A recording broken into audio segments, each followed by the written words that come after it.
Baik,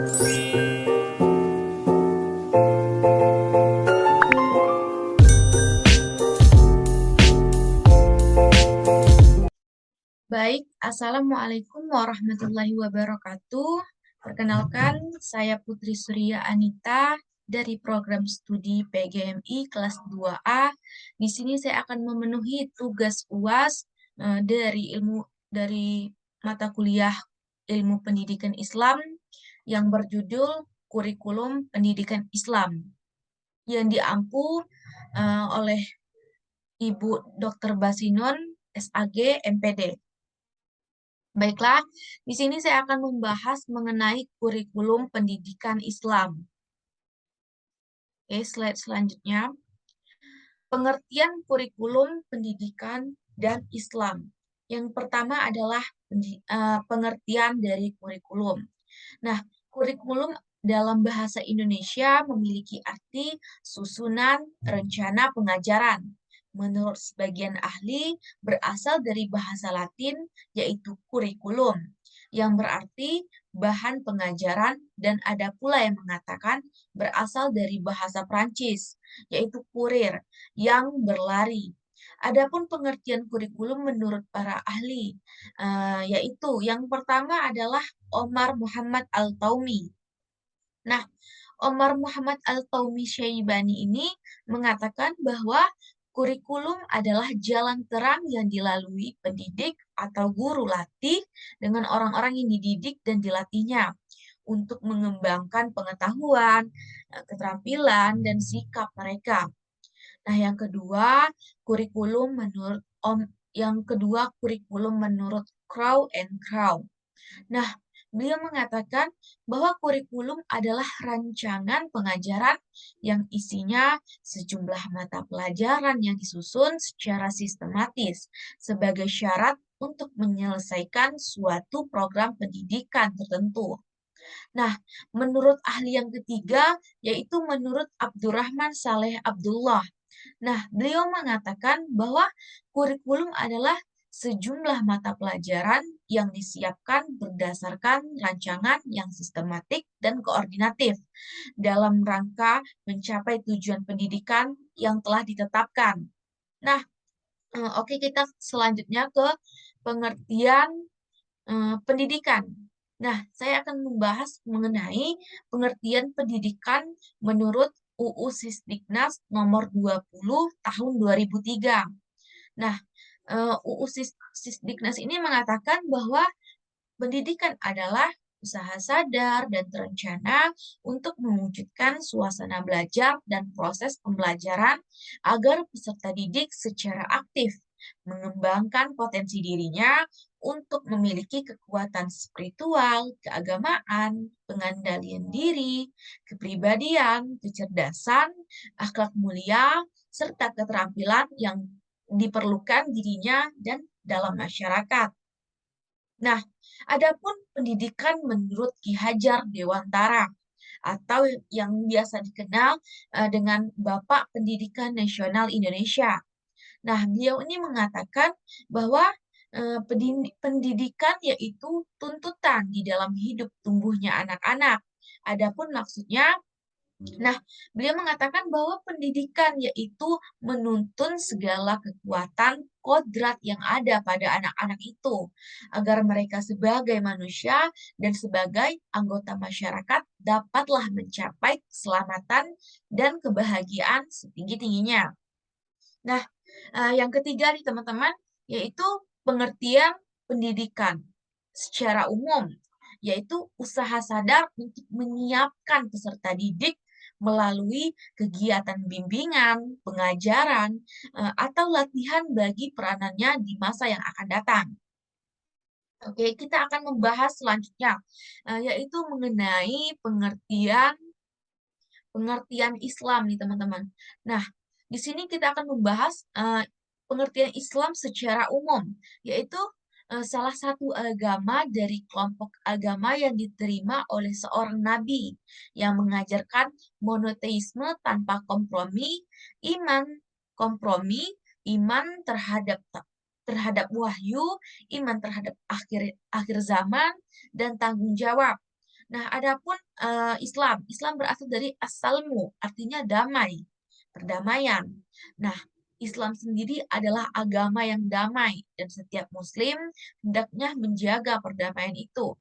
Ataupun Islam juga berasal dari kata aslama, artinya taat, berserah diri. Nah, seorang muslim, teman-teman, hendaknya berserah diri kepada Allah dan mengikuti ajaran Islam dengan taat. Nah, yang ketiga menurut Sheikh Mahmud Shaltut. Nah, beliau mengatakan bahwa Islam ini adalah agama Allah yang diperintahkannya untuk mengajarkan tentang pokok-pokok serta peraturan-peraturannya kepada Nabi Muhammad SAW dan menugaskannya untuk menyampaikan agama tersebut kepada seluruh manusia dan mengajak mereka untuk memeluk agama Islam tersebut. Nah, oke teman-teman, setelah kita mengetahui pengertian kurikulum, pendidikan, dan Islam, kita akan membahas mengenai pentingnya kurikulum dalam pendidikan Islam. Nah, teman-teman, ternyata di dalam kurikulum, pentingnya kurikulum di dalam pendidikan Islam itu sangat penting, teman-teman. Mengapa sangat penting? Nah, kita bahas terlebih dahulu, kurikulum merupakan eh, untuk mendidik generasi dengan baik dan mendorong mereka untuk membuka dan mengembangkan potensi mereka yang beragam dan menyiapkan mereka dengan baik untuk menjalankan hak dan kewajiban mereka, memikul tanggung jawab terhadap diri dan keluarga, masyarakat, bangsa, serta turut secara aktif untuk kemajuan masyarakat dan bangsanya. Nah, selain itu, pentingnya kurikulum dalam pendidikan Islam juga kurikulum tersebut merupakan alat untuk menciptakan perubahan yang diinginkan dalam masyarakat, kepercayaan, sistem, dan gaya hidup masyarakat dan bangsanya, teman-teman. Nah, hal itu juga, selain itu, kurikulum juga merupakan alat untuk menciptakan perubahan. Nah, yang dimana perubahan itu diinginkan dalam masyarakat untuk menciptakan suasana yang sesuai dengan kemajuan dan perkembangannya. Oke, kita lanjut teman-teman kepada komponen kurikulum pendidikan. Nah, di sini ada tiga teman-teman komponen dalam kurikulum pendidikan Islam. Kita akan membahas yang pertama terlebih dahulu ya teman-teman. Di dalam komponen kurikulum pendidikan Islam itu ada yang pertama yaitu tujuan. Tujuan terbagi lagi menjadi dua, yaitu tujuan yang ingin dicapai sekolah secara keseluruhan yang dikenal dengan istilah tujuan institusional. Nah, tujuan ini digambarkan dalam bentuk pengetahuan, keterampilan, dan sikap yang diharapkan dapat dimiliki oleh peserta didik setelah menyelesaikan seluruh program pendidikan di sekolah tersebut. Nah, tujuan yang kedua yaitu yang ingin dicapai ini teman-teman dalam setiap bidang studi yang dikenal dengan tujuan kurikuler dengan tujuan instruksional. Nah, tujuan ini digambarkan dalam bentuk pengetahuan, keterampilan, dan sikap yang diharapkan dapat dimiliki oleh peserta didik setelah menyelesaikan suatu bidang studi. Nah, yang kedua yaitu isi kurikulum, teman-teman.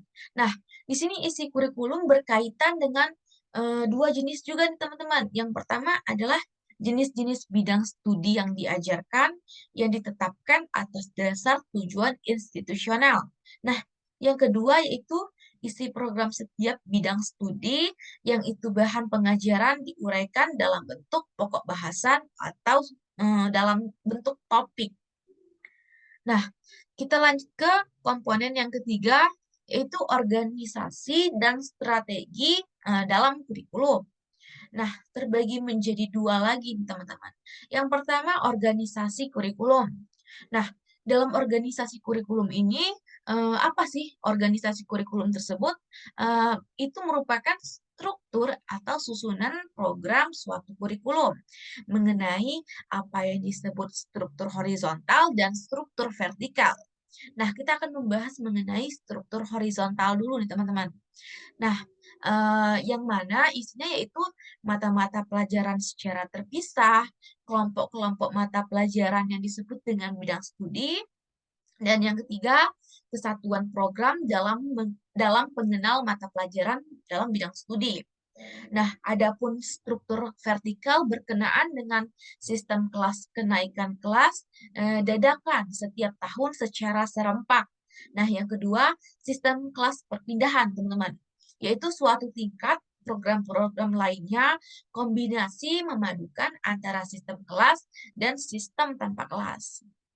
Nah, yang kedua, teman-teman, kita akan membahas mengenai strategi pelaksanaan. Bagaimana sih strategi pelaksanaannya? Nah, strategi ini tergambar dari cara yang ditempuh dengan pelaksanaan pengajaran, cara dalam mengadakan penilaian, cara dalam melaksanakan bimbingan dan penyuluhan, dan cara mengatur kegiatan sekolah secara keseluruhan.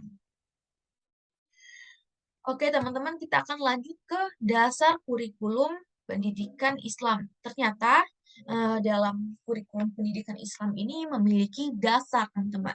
Yang pertama ada dasar agama. Nah, dasar ini hendaknya menjadi ruh dan target tertinggi dalam kurikulum dasar agama.